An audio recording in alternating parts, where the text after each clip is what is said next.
오늘의 듣는 묵상은 요한복음 14장 26절 27절의 말씀입니다. 보혜사 곧 아버지께서 내 이름으로 보내실 성령 그가 너희에게 모든 것을 가르치고 내가 너희에게 말한 모든 것을 생각나게 하리라. 평안을 너희에게 끼치노니 곧 나의 평안을 너희에게 주노라. 내가 너희에게 주는 것은 세상에 주는 것과 같지 아니하니라. 너희는 마음에 근심하지도 말고 두려워하지도 말라. 아멘. 우리는 예수님의 탄생을 기다리는 강림절의 시간을 보내고 있습니다. 이제 다음 주면 맞이하게 될 성탄을 앞두고 공교롭지만 오늘 본문은 예수님이 십자가의 죽음을 앞두고 떠나실 것에 대해 말씀하고 계십니다. 지금까지는 25절에서 말하듯 내가 아직 너희와 함께 있어서 이 말을 너희에게 하였지만 이제 곧 떠날 것을 암시해 줍니다. 하지만 육신의 옷을 입은 예수님의 떠남은 단절과 분리가 아니라 새로운 옷을 입고 임하실 것에 대한 또 다른 연결입니다. 바로 성령이 오실 것이라는 약속입니다. 우리는 그 약속을 통해 계속해서 하나님, 예수님과 연결될 수 있습니다. 그것이 예수님께서 자기를 믿는 사람들에게 보내주시기로 약속하신 성령의 역할입니다. 그 성령의 역할에 대해 26절은 구체적으로 말합니다. 그가 너희에게 모든 것을 가르치고 내가 너희에게 말한 모든 것을 생각나게 하리라. 가르치고로 번역된 디닥세이는 디다스코의 미래 시제로 성령의 역할은 계속해서 성도들을 가르치시는 일을 하실 것을 나타냅니다. 예수님께서는 성령이 가르치는 교사로 믿는 성도들과 함께 하실 것을 말씀해 주셨습니다. 성령은 하나님의 깊은 것이라도 통달하는 진리의 영입니다.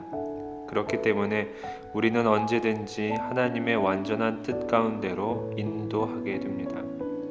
성령께 자신을 온전히 맡기고 그 인도를 구하는 사람들이 하나님께서 기뻐하시는 열매들을 많이 내는 이유가 여기에 있는 것입니다. 두 번째 성령의 역할은 바로 예수님께서 말씀하신 모든 것을 생각나게 하시는 것입니다. 생각나게 하리라 라는 말은 계속해서 깨우치실 것이다 라는 뜻으로 해석할 수 있습니다. 비록 예수님께서는 이 땅에 계시지 않지만 예수님의 말씀은 계속 이 땅에 남아 구원의 길을 보여줄 것입니다. 사도 요한이 이 말씀을 기록한 이유도 같습니다. 예수님께서 이 말씀을 주실 당시에는 그 말씀의 의미를 깨닫지 못했으나 성령 강림 이후 그 말씀을 깊이 깨닫게 되었고 그래서 초대교회 성도들도 그렇게 되길 권고하고 있는 것입니다. 그러니 말씀을 온전히 깨닫는 건 진리의 영이신 성령을 힘입어야 한다는 것, 이것은 너무나 분명한 사실이 됩니다. 이처럼 예수님은 당신의 떠남을 고하며 새로운 만남을 예비해 두십니다. 왜냐하면 예수님의 떠남으로 마음에 근심하고 두려워하는 이들이 많았기 때문입니다.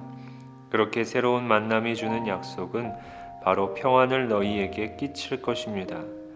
여기에서의 평안이라는 말은 주로 전쟁이 종식된 상태를 나타낼 때 주로 쓰였는데 불안이나 갈등이 없는 상태를 말합니다. 더 구체적으로 말하면 전쟁 자체가 없는 상태를 평안이라고 말하는 것이 아니라 전쟁 가운데서도 하나님의 정의가 실현되는 절대 평안의 상태를 말하는 것입니다. 구약을 보면 미디안과의 전투를 앞에 두고 기드온이 여호와를 위해 쌓은 단의 이름을 여호와 샬롬이라고 한 것을 통해 평화에 대한 그들의 인식을 알 수 있습니다.